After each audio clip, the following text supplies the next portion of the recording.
Bab 1796. Misi memiliki kemampuan penginderaan dan bisa melihat dengan jelas bayangan pemilik sarira ketika dia diselimuti oleh cahaya terang tadi. Ini hanya mimpi buruk, Misi. Ayah ada di sini, jadi kamu tidak perlu takut, Zeke menghiburnya sambil menggendongnya. Misi percaya kata-katanya dengan mudah dan menempel di dadanya. Lacey, di sisi lain, tahu dia tidak mengatakan yang sebenarnya ketika dia melihat kekacauan di sekitar mereka. Apakah semuanya baik-baik saja, Zeke? Dia bertanya dengan cemas. Ya, tidak ada yang akan menggertak kalian berdua denganku. Zeke menjawab dengan senyum tipis. Misi dan aku selalu membuat kalian begitu banyak masalah. Bagaimana kalau kamu mengirim kami kembali sebelum menjalankan bisnismu? Seru Lacey meminta maaf. Kami tidak terburu-buru. Aku akan menghabiskan waktu denganmu dan Misi setelah aku selesai dengan ini, kata Zeke meyakinkan. Josephine kemudian berlari ke arah Lacey dan menarik lengannya saat dia memohon dengan putus asa, "Maaf, Lacey. Saya minta maaf. Seharusnya aku tidak melakukan semua hal mengerikan itu padamu. Saya tidak tahu bahwa Anda adalah istri Marsekal Agung. Aku tidak bermaksud menyinggungmu seperti ini. Mohon maafkan saya." Dia bahkan mulai menamparkan dirinya sendiri seperti orang gila hanya untuk membuktikan maksudnya. Josephine pasti yang bertanggung jawab jika dia meminta maaf padaku sekarang.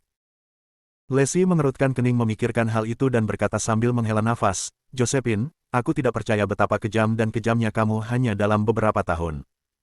Kamu bahkan mencoba membunuhku beberapa kali. Dari sekarang, persahabatan kita sudah berakhir, dan kita tidak akan ada hubungannya satu sama lain." "Tidak, jangan." Josephine berlutut dan terus memohon, "Saya benar-benar minta maaf, Lacey. Kami sudah bertetangga selama bertahun-tahun sekarang. Maukah Anda memberi saya kesempatan lagi? Saya bahkan akan menjadi budak Anda jika Anda mau." Karena Lacey adalah istri Marsekal Agung, bahkan menjadi budaknya sudah cukup untuk membantu Josephine masuk ke masyarakat kelas atas. Namun, Zeke tidak akan pernah menyetujui pengaturan itu bahkan jika Lacey menyetujuinya. Dia kemudian memegang tangan Lacey dan berkata, "Ayo, Lacey. Ayo pergi." Setelah beberapa saat ragu-ragu, Lacey melirik Zeke dan menggertakkan giginya saat dia mengangguk. "Oke. Aku mungkin baru saja memaafkan Josephine jika dia menyakitiku sendirian, tapi dia bertindak terlalu jauh ketika dia menyakiti Misi." Saat Zeke meninggalkan daerah itu bersama Lacey, dia memberi isyarat kepada serigala tunggal untuk membunuh Josephine. Lacey adalah kesempatan terakhir Josephine untuk bertahan hidup, jadi melihatnya pergi, dia merasa seolah-olah melihat hidupnya memudar. Dia terus berteriak sekuat tenaga agar Lacey menyelamatkannya, tapi Lacey bahkan tidak menoleh ke belakang. Josephine mencoba mengejar mereka karena putus asa, tetapi Soul Wolf menghunus pedangnya dan menempelkannya di tenggorokannya. Dia secara naluriah berhenti di jalurnya ketika dia merasakan dinginnya pedang di kulitnya. Tidak punya pilihan lain, Josephine berlutut dan menangis saat dia membuat permohonan terakhirnya. "Aku mohon padamu, tolong selamatkan hidupku. Aku bersedia menjadi budakmu. Aku akan melakukan apa saja, apa saja. Tolong jangan bunuh aku. Aku tidak ingin mati." "Dengar, Josephine. Anda telah, dalam beberapa kesempatan, berusaha untuk menyakiti keluarga Marsekal Agung dan menunjukkan kelancangan yang besar terhadapnya. Menurut hukum, kami seharusnya mengeksekusi seluruh keluarga Anda. Namun, kami bersedia menyelamatkan keluarga Anda. Anggota mengingat persahabatan Anda dengan Nyonya Williams dan mengeksekusi Anda sendirian. Apakah Anda menerima hukuman ini?" "Tidak, tidak, tidak. Tolong, biarkan aku melihat Lacey sekali lagi. Aku yakin dia tidak ingin aku mati." Josephine berteriak putus asa. "Sepertinya kamu tidak menerima hukumanku. Kalau begitu, aku tidak punya pilihan selain mengeksekusi seluruh keluargamu bersama denganmu." Soul Wolf berseru sambil menghela nafas. Setelah kehilangan semua harapan, Josephine meratap putus asa, "Tidak, jangan. Saya akan menerimanya. Saya bersedia menawarkan hidup saya sebagai penebusan dosa." Bab 1797.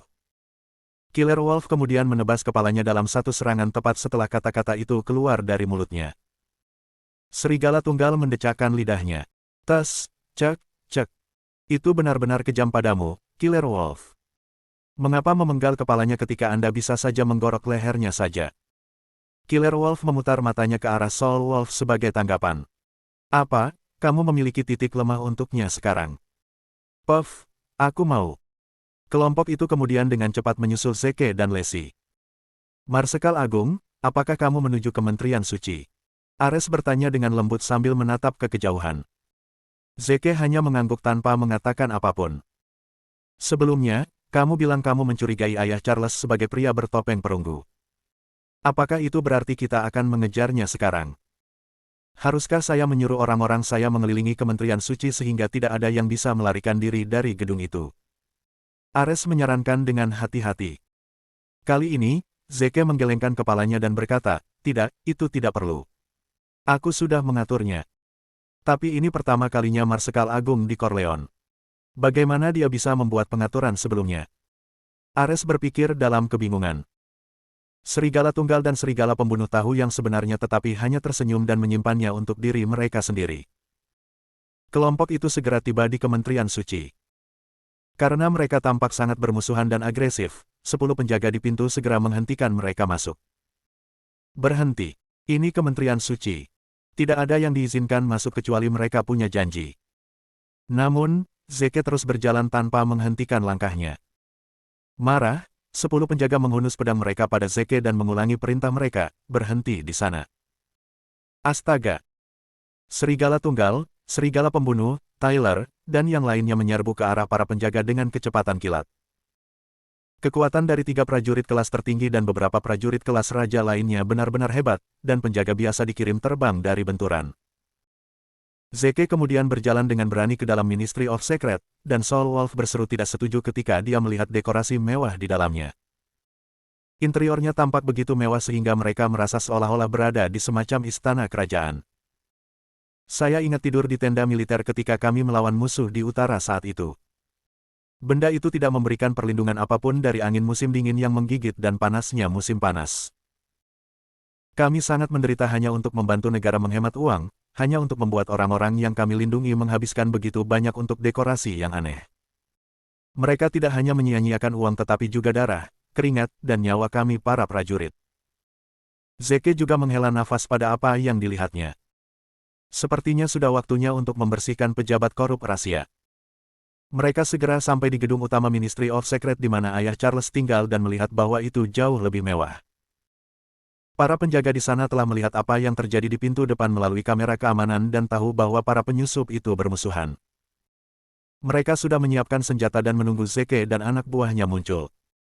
Secara alami, Zeke tidak peduli tentang mereka dan langsung masuk. Sebuah peluru ditembakkan ke kepalanya saat dia melangkah melewati pintu, tetapi Zeke lebih cepat saat dia memblokirnya dengan penghalang energi. Bang! Peluru dihentikan oleh penghalang energi, dan jatuh ke lantai dengan penghalang tumpul, dan jatuh ke lantai dengan bunyi tumpul. Apa yang baru saja terjadi? Seolah-olah peluru itu menabrak dinding beton atau semacamnya. Karena para penjaga tidak cukup kuat untuk melihat atau merasakan energi, mereka mulai ketakutan di tempat persembunyian mereka ketika mereka melihat peluru berhenti di udara, beberapa inci dari Zeke. Meskipun mereka tidak yakin dengan apa yang terjadi, mereka yakin bahwa mereka berada di hadapan lawan yang benar-benar kuat. Serigala Tunggal dan Serigala Pembunuh kemudian menyerang penjaga sebelum Zeke bahkan memberi perintah, melemparkan mereka ke kakinya satu demi satu detik kemudian. Para penjaga menderita luka-luka mulai dari memar hingga anggota badan yang hilang, hingga kengerian yang tersisa. Bab 1798. Sial, kita harus berurusan dengan pemimpin yang kuat dan bawahannya yang kuat. Siapa orang-orang ini? Kapten penjaga bertanya dengan suara gemetar, siapa kalian? Melanggar Kementerian Suci dapat dihukum oleh hukum. Saya adalah hukum di sini di Rahasia, dan saya datang untuk menangkap kepala Kementerian Suci. Bawa kami ke anggota keluarganya di dalam, atau kami akan membunuh kalian semua tanpa pengecualian. Zeke memerintahkan dengan dingin. Bangunan bersejarah ini memiliki struktur yang sangat kompleks karena banyak lorong dan terowongan tersembunyi, sehingga para penjaga harus mengetahui tempat itu dengan baik jika mereka mempertahankannya. Kapten terdiam. Tidak ingin membuang waktu lagi, Zeke mewujudkan pedang Raja Naganya dan menempelkannya di leher Kapten sambil mengulangi, bawa kami ke kepala Kementerian Suci dan keluarganya sekarang juga. Kapten mengepalkan giginya. Saya telah berjanji hidup saya untuk melayani Kementerian Suci, dan saya tidak akan mengkhianati. Zeke mengiris tenggorokannya sebelum dia bisa menyelesaikannya, dan tubuh kapten yang tak bernyawa itu ambruk ke lantai. Dia kemudian mengarahkan pedang ke penjaga lain dan berkata, kamu hanya memiliki satu kesempatan, jadi pikirkan dua kali sebelum kamu memberikan jawabanmu. Penjaga itu bergumam dengan gugup, hidupku adalah milik Kementerian Suci, jadi aku tidak akan pernah memotong. Kepala penjaga itu berguling dengan tebasan dari pedang Raja Naga. Baru setelah Zeke menebang 5 dari mereka, yang keenam akhirnya pecah dan setuju untuk membawa mereka melalui terowongan rahasia. Sementara itu, kepala anggota keluarga Kementerian Suci telah menyaksikan adegan mengerikan itu melalui kamera keamanan. Mereka dengan cepat berkumpul untuk membahas bagaimana mereka akan menghadapi marsekal besar yang akan datang. Istrinya, Juliana Campbell, berkata, orang-orang itu terlalu tangguh. Kementerian Suci bukan tandingan mereka. Satu-satunya pilihan kita adalah melarikan diri melalui jalan rahasia. Semua orang setuju dengan sarannya. Juliana kemudian menoleh ke arah kepala pengawal mereka, Cambang, dan berkata, bawa kami keluar dari sini, sekarang. Roger. Cambang kemudian mengambil 4 pemuda dari tim pengawalnya dan memerintahkan, kalian harus tinggal di sini dan mengusir para penyusup. Jangan datang mencari kami sampai Anda melakukannya. Dengan kata lain, dia memerintahkan mereka untuk mengorbankan diri mereka untuk mengulur waktu agar anggota keluarga dapat melarikan diri. Tentu saja, keempat pria itu tidak senang dengan pengaturan itu. Tapi kita akan mati jika tetap di sini, bos. Ini adalah perintah. Tidak mematuhinya akan membuatmu dianggap sebagai pengkhianat Kementerian Suci dan dieksekusi. Cambang balas dengan dingin. Keempat pria itu tidak berani mengatakan sepatah kata pun setelah itu. Cambang kemudian dengan cepat mengantar anggota keluarga melalui jalan rahasia, dan Zeke tiba dengan anak buahnya tak lama kemudian. Semua yang menyambut mereka adalah 4 pengawal dengan ekspresi membunuh di wajah mereka. Mereka menghunus pedang dan mengarahkannya ke Zeke saat mereka berteriak serempak, mereka yang berani mengganggu Kementerian Suci akan mati. Zeke tidak mau repot-repot membuang napasnya pada mereka dan hanya menghunus pedang Raja Naganya sebelum menyerang ke depan. Yang mengejutkannya, keempat pengawal itu melemparkan senjata mereka ke samping dan berlutut di hadapannya saat melihat pedang Raja Naga. Tunggu, jangan bunuh kami, Tuan. Zeke menyimpan pedang Raja Naganya, bingung. Dia menatap wajah mereka dengan cermat dan memastikan bahwa dia belum pernah melihat mereka sebelumnya. Siapa kamu? Kami belum pernah bertemu sebelumnya, jadi mengapa kamu memanggilku Tuan? Tanyanya penasaran. Ayah kami adalah Samuel Newman, salah satu mata-mata dari utara. Nomor kodenya adalah 100, dan dia ditempatkan di sini di Kementerian Suci.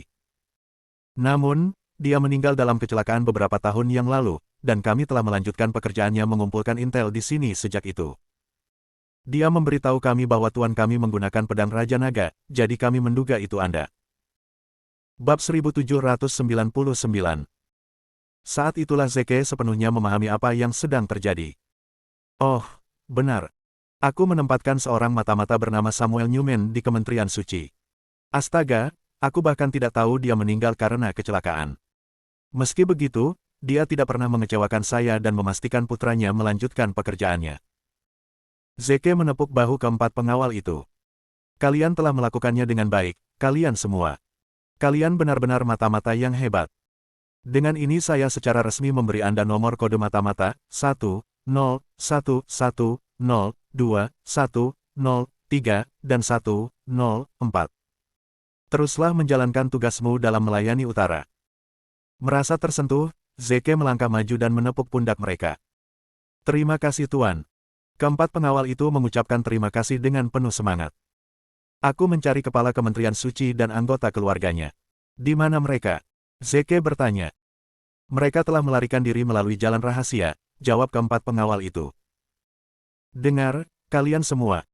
Aku ingin kalian membawa mereka masuk agar mereka bisa bertanggung jawab atas kejahatan mereka. Zeke. Dipesan. Roger. Keempat pengawal itu kemudian melompat berdiri dan dengan cepat menghilang di balik salah satu lorong rahasia. Mengapa Anda menempatkan begitu banyak mata-mata di tempat kecil seperti Corleone, Marsekal Agung? Tanya Ares penasaran. Zeke menarik napas dalam-dalam dan menjelaskan, Corleone selalu kaya dengan sumber daya alam dan orang-orang berbakat, jadi pasti ada orang yang akan mengarahkan pandangan mereka ke tanah ini. Saya tidak bisa tenang kecuali saya memiliki lebih banyak mata-mata di sini. Ares mengangguk. Kamu benar-benar orang yang bijaksana, Marsekal Agung. Kamu benar telah melakukannya. Aku yakin Kepala Kementerian Suci berencana untuk memerintah juga, atau dia tidak akan mencoba membelah jiwamu lebih awal. 4 mata-mata yang baru diangkat telah melewati jalan rahasia dengan mudah dan dengan cepat mengejar anggota keluarga yang melarikan diri.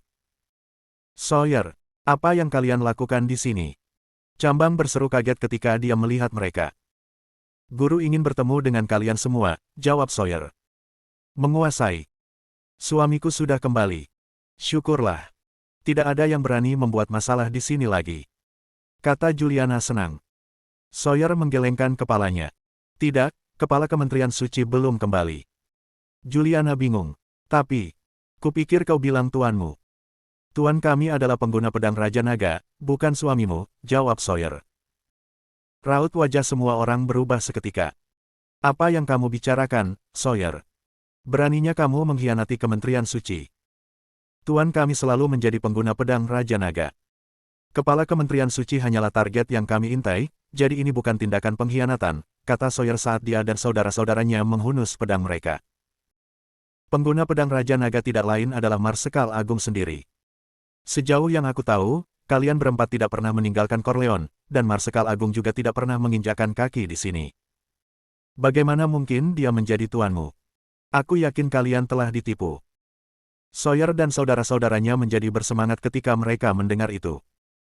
Mereka tahu pasti bahwa Zeke memang memegang pedang Raja Naga, tetapi mereka tidak menyangka pemuda seperti dia menjadi Marsekal Agung yang legendaris. Ayah kita bekerja untuk Marsekal Agung. Ya Tuhan, orang tua itu pasti sesuatu yang lain. Rasa hormat mereka terhadap ayah mereka telah meningkat 10 kali lipat, dan mereka jauh lebih setia kepada Zeke setelah mengetahui bahwa dia adalah Marsekal Agung. Tuan telah memerintahkan kalian semua untuk menemuinya. Silakan ikut dengan kami segera.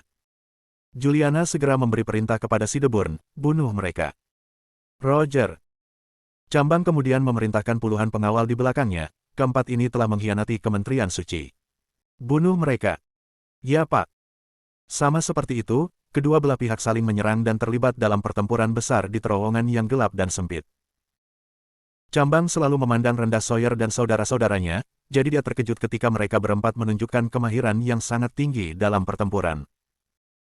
Juliana dan anggota keluarga lainnya segera jatuh ke dalam keputusasaan ketika mereka menyaksikan keempat bersaudara itu mengalahkan Sideburn dan anak buahnya. Bab 1800.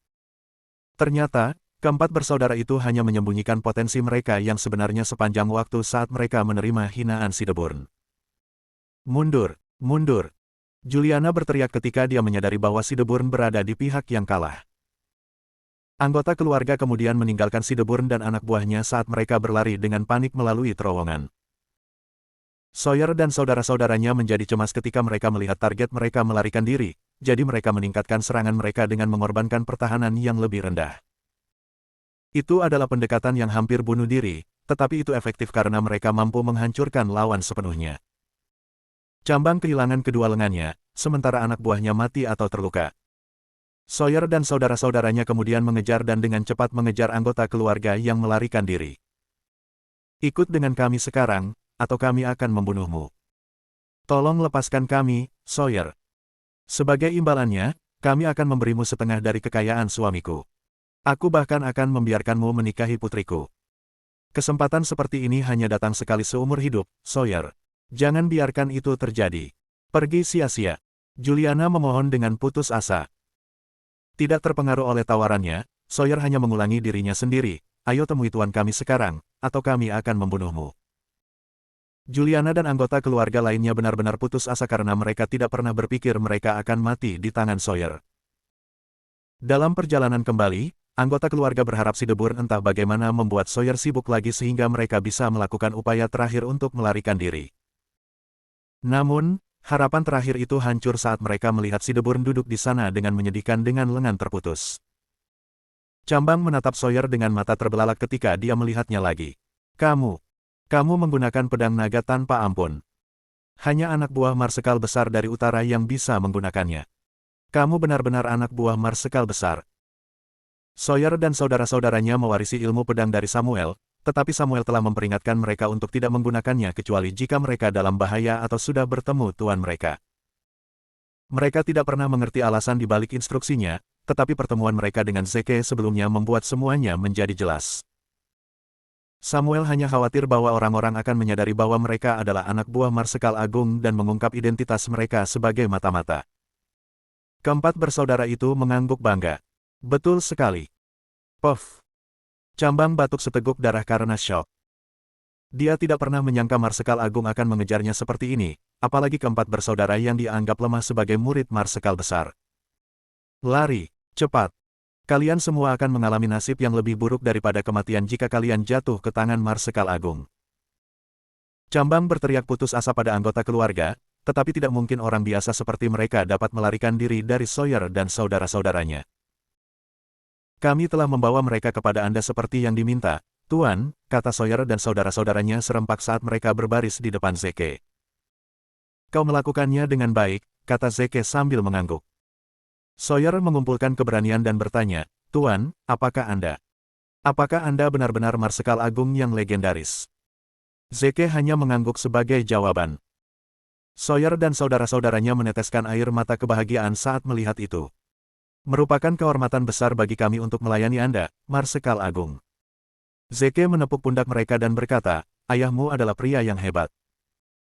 Saya bangga pada kalian karena memenuhi reputasinya. Petik 2. Keempat bersaudara itu merasa seolah-olah mereka bisa mati tanpa penyesalan setelah menerima pujian seperti itu dari Marsekal Agung. Zeke melirik anggota keluarga di hadapannya dan berkata dengan dingin, penggal kepala mereka yang sudah cukup umur dan masukkan yang di bawah umur ke kamp kerja paksa untuk reformasi. Semua anggota keluarga tercengang. Apa? Dia akan memenggal kepala kita seperti ini. Bukankah ini agak terlalu tidak manusiawi?